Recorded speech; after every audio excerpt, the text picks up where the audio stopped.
Good afternoon, good evening, wherever you are listening from. Did you miss me? Did you miss me? I hope you did because I miss you guys too. Wow. First and foremost, I would like to give a special dedication.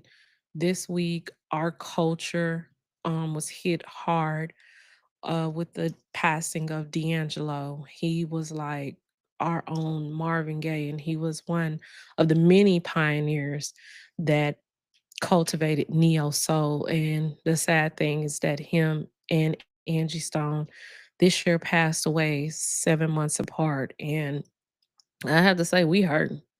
We heard this was not on my bingo card for Angelo to be gone, but let's I send my prayers to his family, his son, and his daughter. He had a battle with pancreatic cancer, and his legacy lives on through the music. So salute, King. Take your rest because you need it. And down here, we always gonna love you. Bump brown sugar and Voodoo, and of course, Black Messiah. And he's the only guy that did a verses by himself. So that's deep. Um, for those who are joining Unapologetically Tea podcast for the first time, I welcome you into my world. My prayer is that my life my life stories will help you either to inspire to write your own story or encourage you to do so. And you could have, let me say, like the Black church, you could have listened to any podcast in the world, but you came here, and I'm glad. You came and kicked it with your girl T. So, before I get into this episode, I would like to give a big, and I do mean a big salute to the journalists, actual journalists. I don't know if y'all heard the news with the Pentagon and press, and the press did this. And I like to give a big salute for journalists that decided we're going to stand on integrity, we're going to stand on seeking the truth and report it.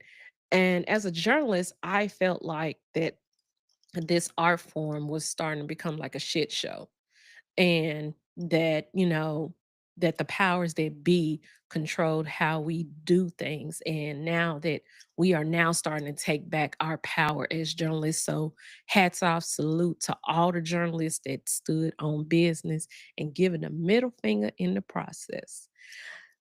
So my title for today is In the Middle of My Greatness. We are still on the series of the evolution of tea, where I will be speaking on three different life stages: elementary, middle school, high school, that really shaped me into the person that I am.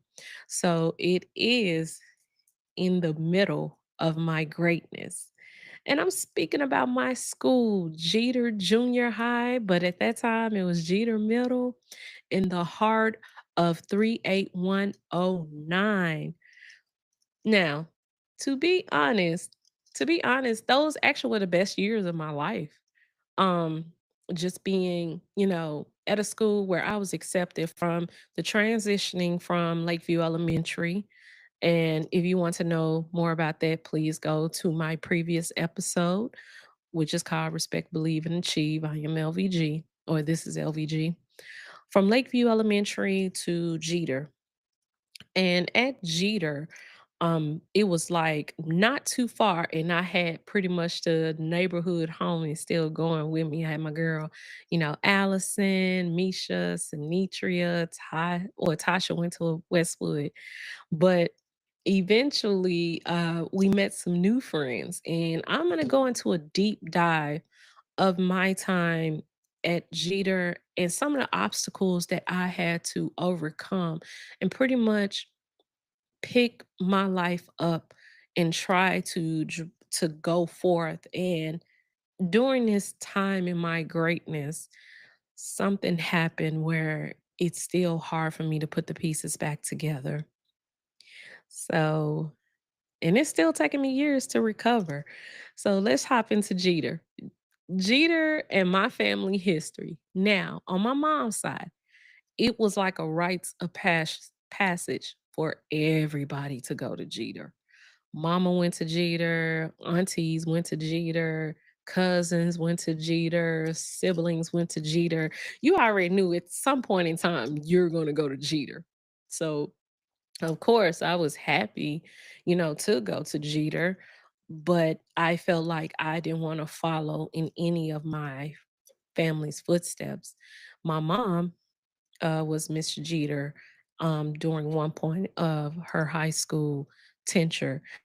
And I didn't want to fall in that direction of Miss Jeter because I was kind of the homegirl. I was the tomboy. And once again, I'm dealing with low self-esteem. So by this time at Jeter, I'm wearing baggy clothes like Tommy Hilfiger, FUBU for the centennials. Look that up. Baby fat. Which girl did not have a baby fat outfit? I had a whole bunch of 'em. Some Timbos.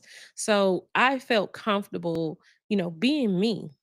And I wanted to forge my own path. I didn't want to, follow behind the footsteps of my family. I just kind of wanted to do my own thing.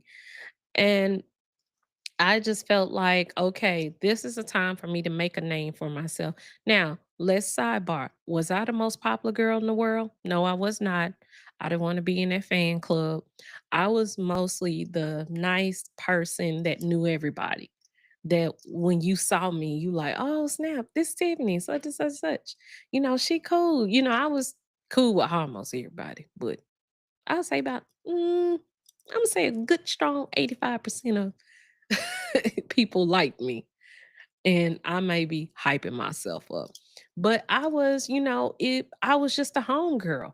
I can walk down the hall and not be judged. And it was no such thing as, class and who made this money and what's your family name. This is what Jeter was. Everybody came together. It didn't matter who, yeah, your family name must be this, or your dad or mama or whomever, worked here. That didn't matter. We was in our own little world, forging our own path. And that's where I was at in my life. I wanted to transition from being the real, goofy, four-eyed girl that I was called all the time and, be someone different. Granted, B, I wore glasses all the way up to, I would say, past high school. I just got, and I still wear glasses. Don't get it twisted, these are contacts. But I wanted to forge my own path. And my 7th grade year, it was cool because we would they was just transitioning into Jeter middle, so they only had 7th and 8th graders. And my 7th grade year was cool. By the time I graduated, they added the 6th graders came on the scene with the gangster lean. And I have to let you know, I would have to say Jeter was the beginning of me trying to find being in a relationship as value. Having the title of being somebody's girlfriend was valuable, but we gonna get back to that. So my next point in transitioning of Jeter Junior High coming into Jeter Middle, we had a principal. I call her the female Joe Clark. If Joe Clark, for those who don't know, watch Lean on Me. It's on YouTube, and I think it's still on Tubi. I'm not gonna go through the scenario, just watch it, Fair East Side. Yeah. So she was like the female Joe Clark, and her name was Dr. Cross. I may have gotten her, I'm thinking that's her name. I'm 41. So her name was Dr. Cross. And when I said she came in like a wrecking ball, all the teachers hated her, some of the students hated her, but at that time, Jeter had a bad reputation of being the ghetto school. And at that time, we were next to one and two of the most prominent housing projects in Memphis, which is Cypress Wood and Jeter Projects, which is like right next door to the school. So a lot of the people from the outside looking in thought we were delinquents, that, we wouldn't amount to anything, that we were thugs.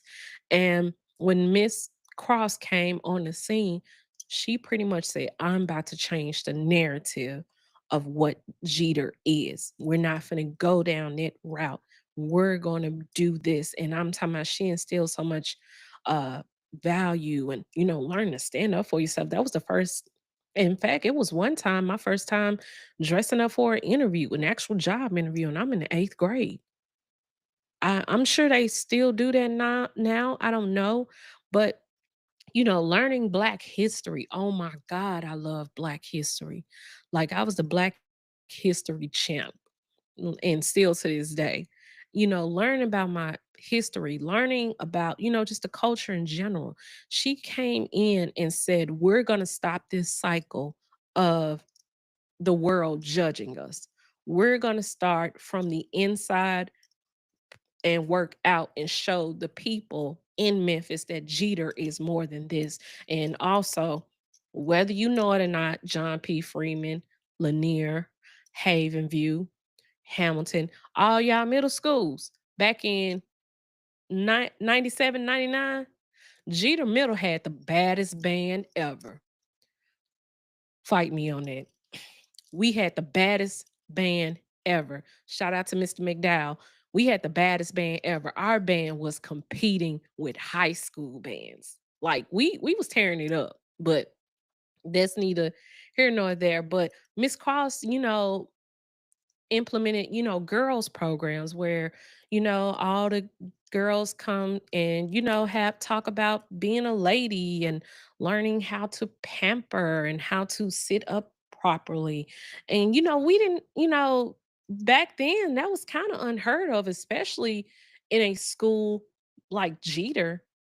It was unheard of. We had teachers that really invested in us, that said, I know you can do great. And it was one teacher, Mr. Jefferson. When I say he was like the best teacher ever, he was the first teacher that taught us dignity and respect. And if you ever was in Mr. Jefferson's class, it was educational, serious, and then funny. True story. We was in his class, and he he had this dirty, paper bag, and it was just sloppy and everything else. And he was like, so nobody's going, he had it sitting on his desk. He said, I need somebody to throw this away for me. And I'm like, everybody was like, I'm not touching that, I'm not touching that.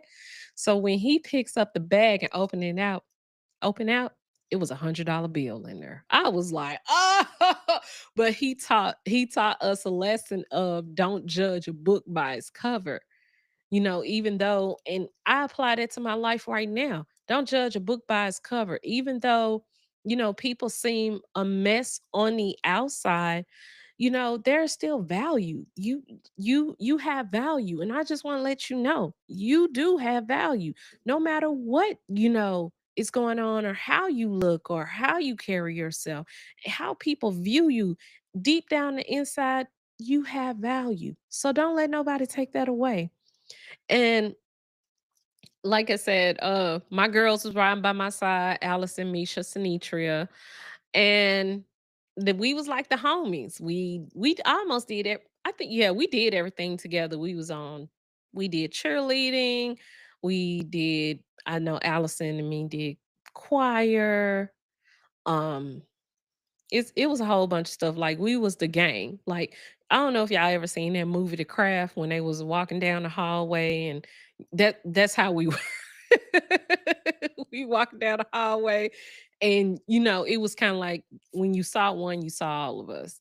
And when my girls riding by my side, of course I met some new friends, people, I'm still cool with to this day, and had a couple of boyfriends, which started, as I say, started the trend of having to having a title as being somebody girlfriend pretty much measured my value. Like, I now I can see that, I was powerful by myself. Everybody else needed to catch up. But back then you couldn't tell me that. I had to be with somebody to feel loved, to feel pretty, to feel, admired, you know, to feel like I'm the most beautiful girl in the world. When my boyfriends would tell me, "Oh, you're beautiful and I love you." And back then, we didn't know jack nor shit about love. It was just something nice to say. But these guys, they pretty much made me feel special. They made me feel real special. And side note, I was not that girl that was giving it out. Trust me. I had a Chinese wall. Trust me. Soul ties. That's another episode. But I felt like as long as I had a man or boyfriend by my side, I felt special. I felt loved. I felt like the prettiest girl in the world. And when that person, well, usually that person breaks up with me, then I'm back to feeling useless. And thus that started a trend. And when I get to my next episode next week, you'll see how it all comes full circle. And the first, I'm not gonna go through all of them, but, I would have to say they were some very interesting players in the sense, and I don't mean like players like they had a lot of bitches, but, they were some interesting guys, and in each one I saw something that I could grab hold to. I may like this person for their personality. I may like this person because this person made me laugh. I may like this person because I can be myself and be a homegirl, not be primp and proper. And I may like this person because generally he fine and easy on the eyes. I never at that time found one person that encompassed everything that I was looking for. Basically, I was looking for love in all the wrong places, and it took me looking for love in all the wrong places to find the right one now. So by eighth grade, I was just sitting on top of the world, like literally sitting on top of the world. Going into my last year, I was the lead in Fine Memphis Fine Arts Camp. If you don't know what Fine Arts Camp is, and I only got a couple more minutes. Angela said, I was the lead at Memphis Fine Arts Camp. It was a camp where all the different schools came and you audition, and in the end you take acting, dance, vocal lessons, if people painted or said, it was like our own little production. And they don't have it anymore, but at the end of the arts camp, we actually did a full show on the Orpheum stage. So I can proudly say I have performed at the or on the Orpheum stage twice. One singing, the other one I wrote my own script, and Allison and Misha definitely know about that. I wrote my own script and I sung. And I was a lead at the arts camp, and then I found another boyfriend that was fine, and that was, summer love and everything. And so enter into my eighth grade year. I'm feeling good about my life. I'm feeling positive about my life. I am feeling all these emotions like, look, I am on top of the world. Yes. So my sister Kim enters the chat. My sister Kim Shantae, if you listening, hey Kim, hey Kimmy. My sister Kim Shantae enters the chat.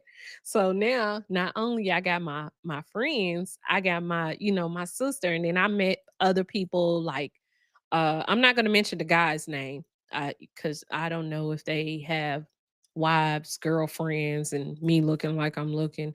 I don't want them to be questioned. But I, met my homegirl Capricia. Pre, if you listening, I love you. We've been rocking for so long. And Precia used to do hair back in the day. She didn't want to touch my hair. I don't know why. And I asked her that all the time. I met my girl Tamara, and I've seen her grow and develop. And we all had this strong friendship going forth, like Wendy and Katasha, and I can go on and on and on. And so I'm literally sitting on top of the world. I'm like, yes, this is my eighth grade year. I'm finna show up, show out, and boom. The guy that I had a crush on enters not only Jeter, but enters into the chat my life. So when I found out that he was going there, I was like, I'm literally in the hallway singing Nobody's Supposed to Be Here by Deborah Cox, because I'm like, I'm actually getting my life together. Where the hell did you come from? You wasn't supposed to be here. And in return, we end up being in a play together, playing the king and queen. Isn't it ironic? Don't you think? Um, so I had to, gather myself and my feelings, and I was like, okay, I'm here. I'm here right now. You in my world now. So I'm the H. I'm the HNIC. I'm not finna pay attention to you. You're someone that I used to know, but in deep down in my heart, I was like, damn, still got feelings for him. But like I said, in the end, we had some uncomfortable moments, and like I said, to this day, that's still my guy. That's still my dude. He my good friend. So we was a part of a play called The Mighty Seed. It was a African play where it I'm not gonna go over it, but it was written and produced by Donald O'Connor, and I played the queen, and I had to look and act like the queen. In fact, I didn't wear glasses. I couldn't wear glasses. So the person that played the king that entered the chat that I had a crush on had to literally guide me down the a through the walkway, and I'm literally holding his hand for dear life. I don't see anybody. I don't see flashes of light, anything. So I'm literally holding on to him, and I'm like, Lord, why are you doing this to me? I'm getting my life together. Not only he enters back into my life, the chat, we gotta play side by side as king and queen. What? But that's a lesson that's learned. Sometimes the thing that you're running away from and that you try to avoid in life, God will put that situation right in your face where you can't run, you can't escape it, you can't hide anymore. You just have to deal with it. And it don't pertains to relationships. It can come in life in general. So, God did what he did. So life couldn't be better. And then of course, I started dating another guy, which I did not know that his family was very prominent in the community. And I didn't know that till Valentine's Day when I got this big ass basket that I had to haul around. And then that's that on that. So, like I said, I was student council president, I was the actress, I was a singer, my academics was on point. And like I said, I wasn't that popular girl. I was the likable girl where everybody knew me. Everybody knew Tiffany. And life couldn't get no better. But when you think you're flying high, that's when things happen. So, December 15th, 1998, I can remember it like it was yesterday. My grandmother passed away. We knew that, she was going through her health started declining. And when I would go over to her house, I always say, goodbye. All right, grandmama, goodbye. Well, yes, ma'am. I couldn't say all right. I wouldn't be here to tell the story if I said all right. Um, I will always say, I okay, grandmama, bye. And she said, don't ever say bye because that means you're not going to see this person again. She said, I always say I see you later. So, she went into the hospital, um, had an aneurysm, and it feels like there was nothing else that they could do at that point. And I remember this memory where she's laying up in the hospital, and one of the things she loved for me to do is kind of massage her feet. So, I started massaging her feet, and it seems like she was trying to I saw her.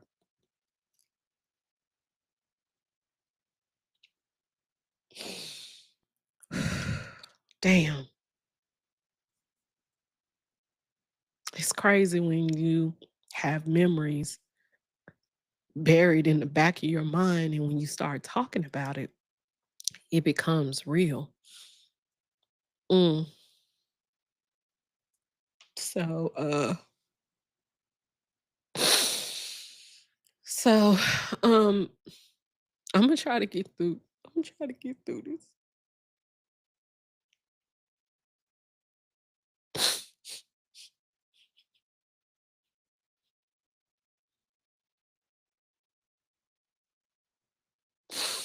Uh, so,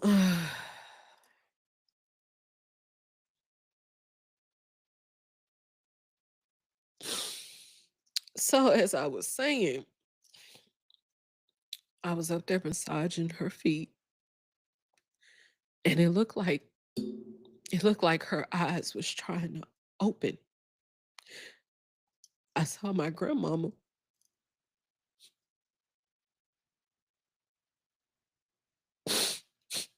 flickering her eyes like she really wanted to open them so bad. I'm sorry, y'all. It's just this thing got and take a lesson through my tears. Sometimes those moments that you don't want to live out, when you speak about them, it makes it real. And don't be afraid to feel whatever emotion that you're feeling, whether it's happy, whether it's sad, whether it's angry, because if you stick it in the back of your head, it's gonna continue to be there, and you won't let that memory. So, mm, man, that just hit me, and this is the first time I'm talking about it in years. So I saw her trying to open up her eyes because I was her baby, and the last thing that I saw was she was at St. Francis.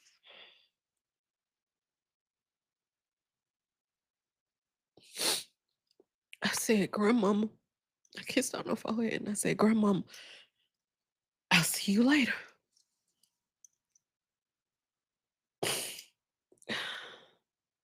She was the rock of my life.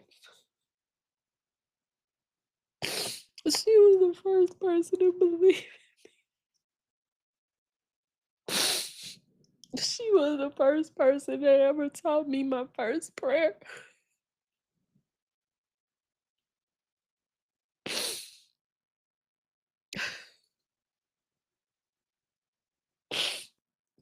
I didn't think I'd be crying on my podcast, but I guess if me doing this and healing, maybe it can help y'all heal too. So it was a normal day coming from school, and I go to my grandmama's house. My mom picks me up. She doesn't say anything. My mama was quiet the whole time. And I'm looking. I'm like, okay, where's my grandma? Is grandmama coming back home? Because the last they was saying that they might put her in a nursing home. And my grandma was like, I didn't want to go in a nursing home. And another thing she told me, she said, T, if they try to put me on a breathing machine, let me go. You know how hard that was to be 14 years old and the rock of your life saying, it's time for me to go. I've done everything possible.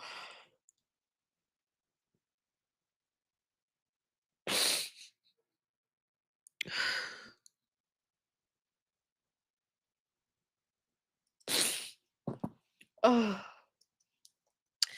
So I come home to my grandmama's house, and I'm sitting in her bed. Everybody's gathered around me, and I said, "What's going on?" And they said, "My cousin bro said grandmama gone." And it seems like somebody just took my heart out of my chest, ripped it into a million pieces because I felt like I at least wanted her to be there for my high school graduation because my grandmother only had an eighth grade education. It was a sharecropper. I said I at least wanted her to be at my high school graduation. And I know that sounds weird, but I was going to. I said to her, I said, Grandma, once I graduate high school and I get my diploma, I said, I'm gonna come off the stage and I'm gonna give it to you because you deserve it. You never had a high school diploma. And she said, Baby, I ain't gonna be able to be here. And I'm just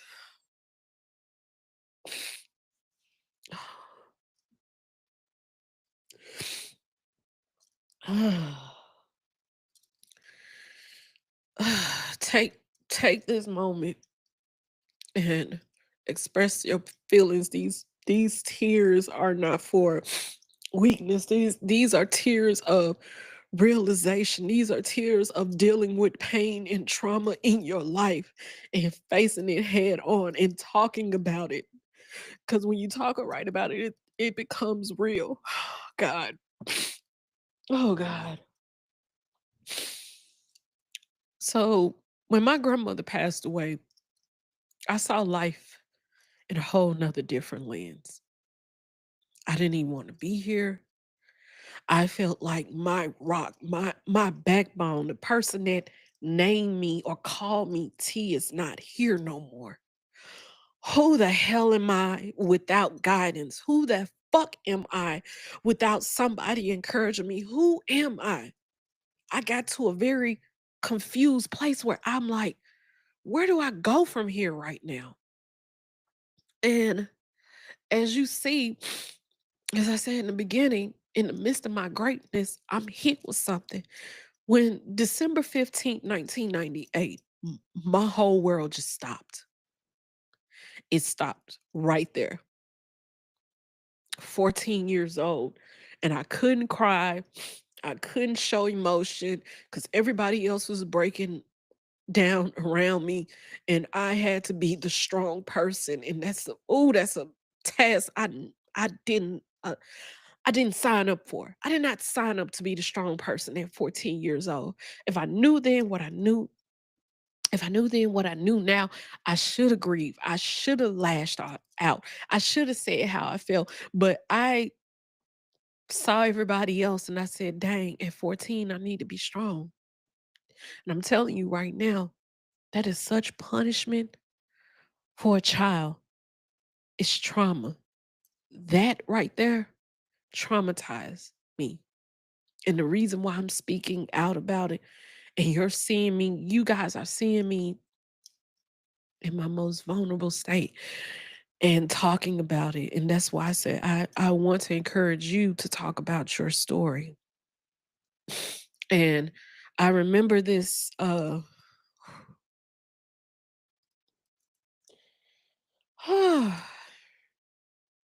of this, all of this is real now. I remember getting back to getting back to Jeter the next day. And Allison knew grandmom was sick. Misha knew grandmom was sick. Like everybody knew my grandmom was sick. And not Allison. My grandma used to call her Alice. She knows her Alice. So I walk in homeroom, and this is where I felt the love. This is what this is what it means to have a community or people around you that just embrace you with love. Because if they didn't embrace me with love, I promise you guys I wouldn't be here. That was the first time I ever thought about suicide.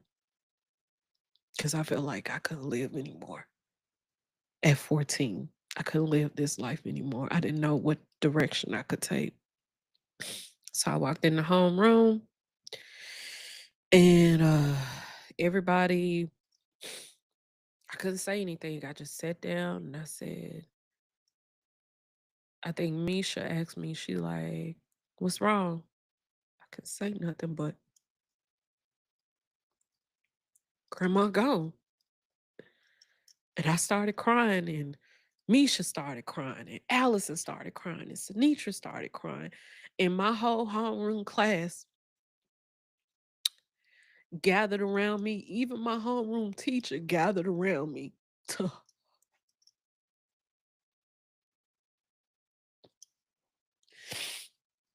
to give me a hug.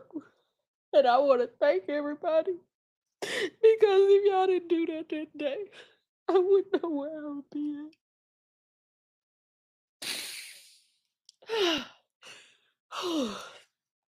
Oh shoot.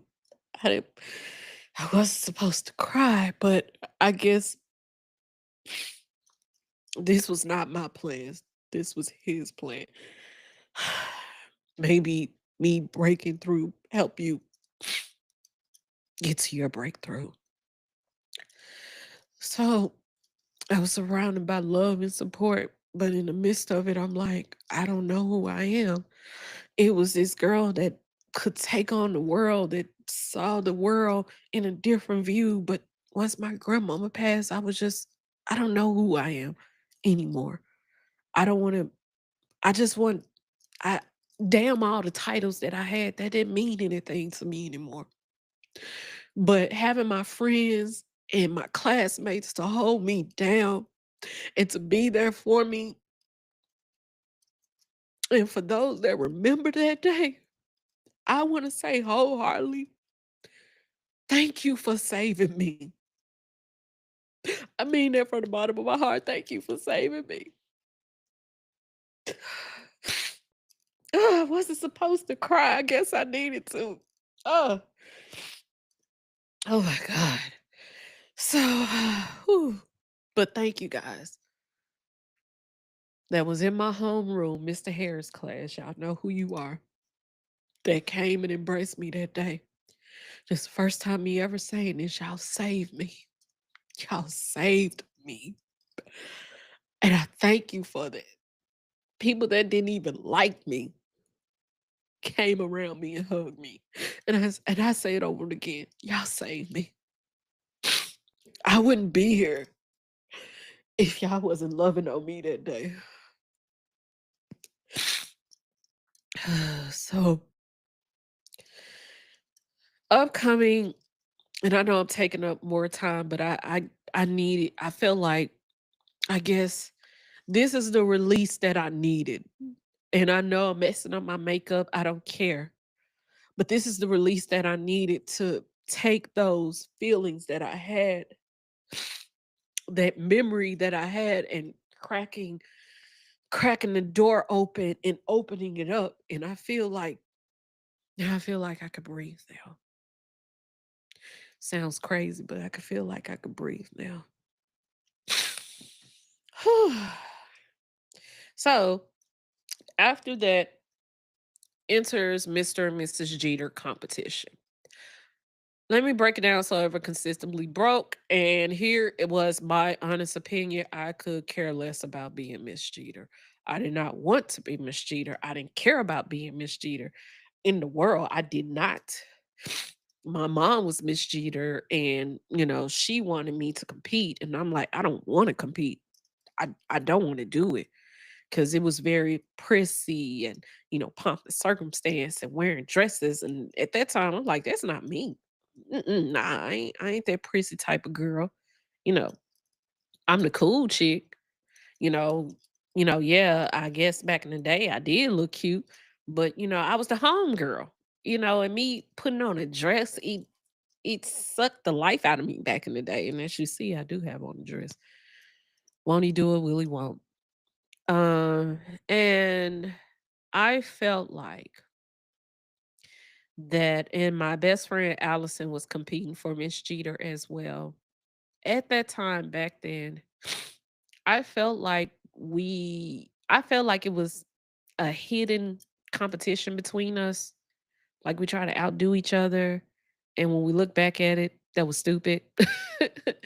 That's my girl. But it was that kind of, ooh, I got to do this, I got to do that. And, I just felt like it was like some back and forth. And I'm like, now looking back at it, I think we spoke about it years ago. I'm like, that was the most dumbest thing in the world.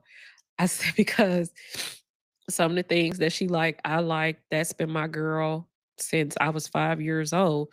So it was like this, and I felt like, my mom trying to get me to become Miss Jeter. That wasn't my thing. I didn't care less about having a title. So you had Miss Jeter, and then you Mr. and Mrs. Jeter, and then you had Mr. and Mrs. Eighth grade. And you had to sell all these damn ads and stuff like that. And the votes tally up, and of course, who by your class voted. So I had a good dress and I had an ugly dress. So the good dress, like I said, I didn't wear dresses. Very much a tomboy. People that know me. They can vouch for that. I was not a dress person. So back in the day, it was a Sears. I'm not gonna go into what a Sears is. Us 80s baby know what Sears is. I went to Sears at South Land Mall, and we had to wear a white dress. And I saw this white dress that was real cute. And that's when I discovered I had a shape. I'm like, okay, I could rock with this. I could rock with this, It's gonna be different with people seeing me in a dress, but mm, okay, I can rock with it. So it was very kind of revealing, but not too revealing because I'm a church girl. They weren't gonna have that. Uh so I took the dress to my mom. My mom said she hated the dress and made me take the dress back. And we rented a dress from this place called something. It was next to Jet's Beauty School in the South Brook Mall, right across the street. And when I say this joint looked like crumbled up toilet paper, like I had the big poofy um shoulders. The dress came here. I had a peacoat where I couldn't even get in the fucking car. So I'm like, oh my God, they gonna laugh me off the court. And so finally get on the court. I'm with this dude. I forgot his name. I think his name was Mike. And I just felt so out of place. I didn't care if I win, lose, or draw. I didn't want to win, period. I didn't want the title of Miss Jeter. I didn't want to be put up on their pedestal because I felt like, no, being that person, that's not me. I'm for the people at the end of the day. So I was pretty much like, all right, I know my girl Allie gonna get Miss Jeter, so that's good. That's cool. I'm not tripping about that. I'm just, I was kind of like, I'm here so I won't get fined.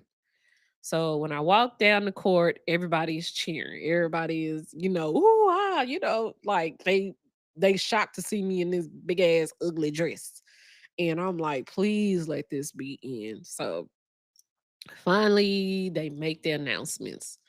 So they crowned Mr. and Mrs. Jeter, and I knew my girl Allison was gonna get it. And I'm just standing up there. I'm like, all right, can we get this show over with? Can we get the show over with? So I remember they was like, and the winner of Mr. and Mrs. Eighth grade is.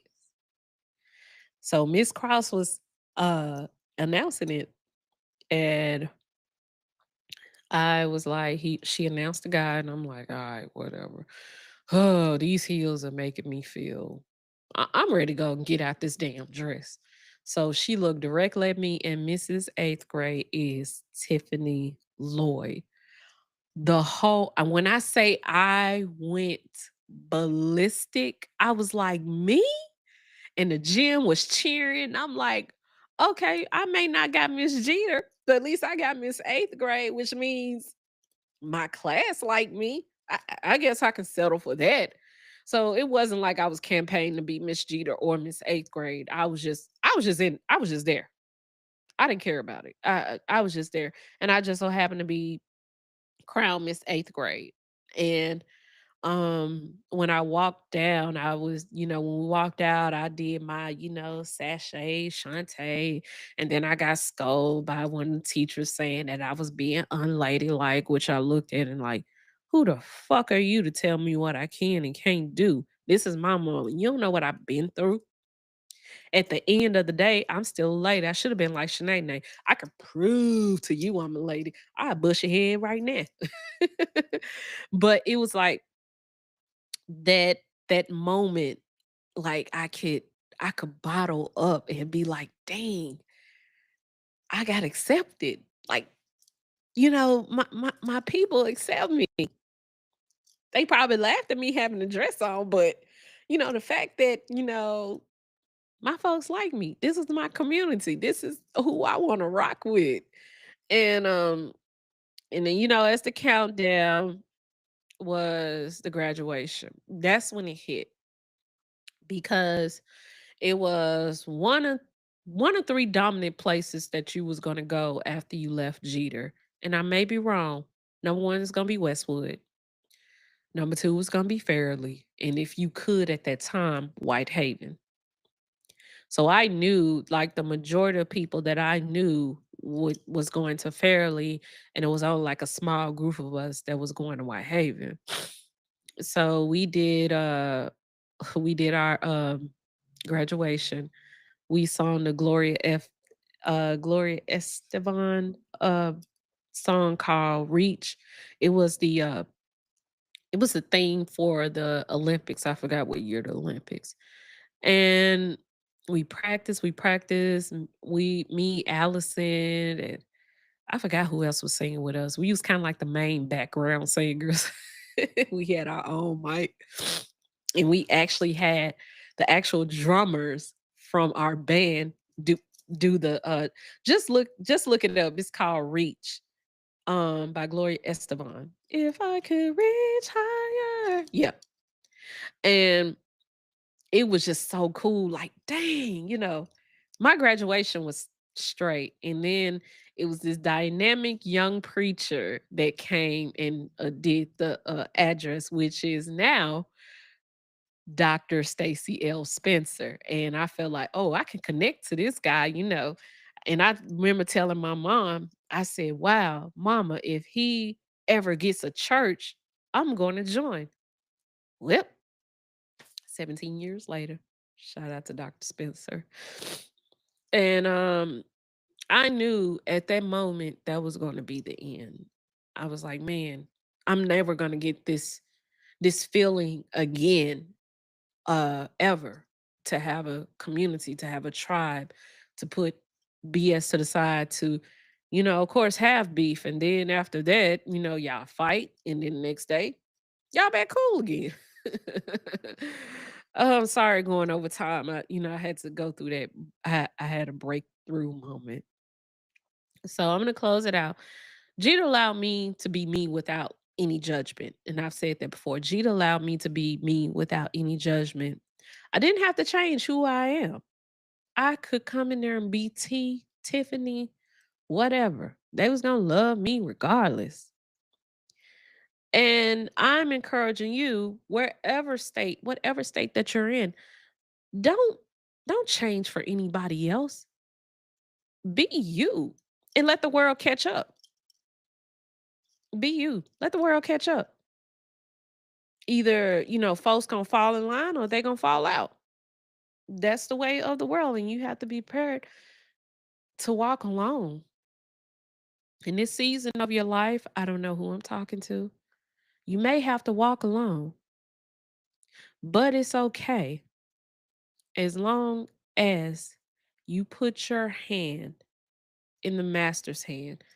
And for me, that would be Jesus. But as I always say, I am not biased. Whomever you believe in, because I respect everybody's religious beliefs at all times.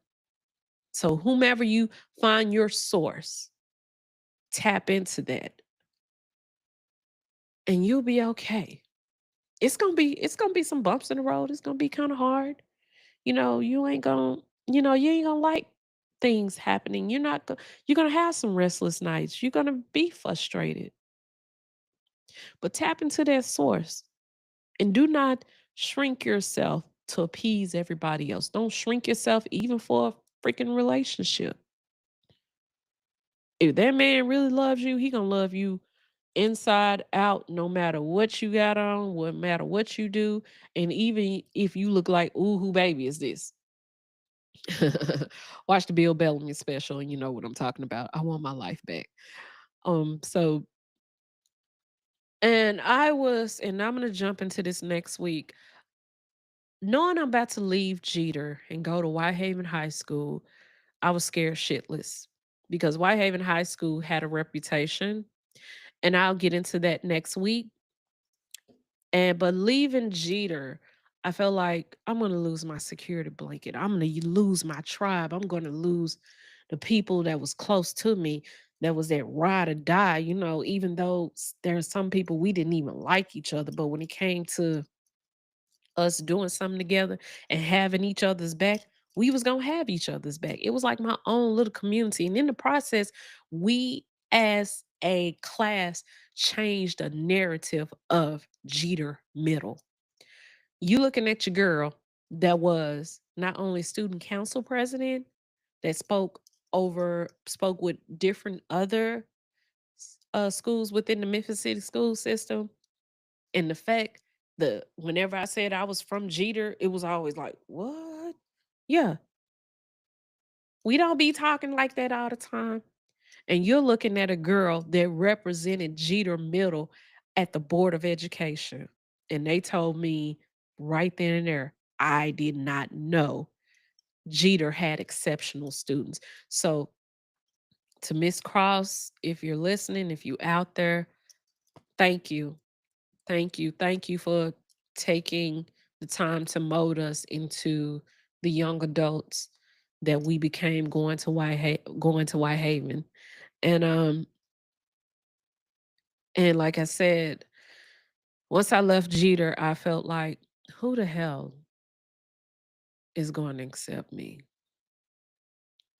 going into Whitehaven High School, which I'm going to end this episode. I really want to thank all of you for tuning in. I know we went over our time, but hey, God meant this to happen for me to, express myself and open up those memories that, I held in so long. And I'm just going to be honest, guys. This is the first time my heart feels free. It feels so free. And I didn't want to take up you guys' time. So next week I'm getting into chapter 3, which is Whitehaven High School. Oh boy. Oh boy. When I say I got some stories for your ass about Whitehaven. And also my Whitehaven classmates, I ain't gonna say y'all name, okay? Guys, I ain't gonna say your name. I ain't gonna say your name like I said at Jeter. I'm not gonna say your name, so you ain't gotta worry about it. You ain't gotta worry about it. But I got some stories about Whitehaven. And I just thank y'all guys for listening. And once again, as I always say, you have the right to tell your story. Don't give anyone the right to tell it for you. I love you. Peace and blessings.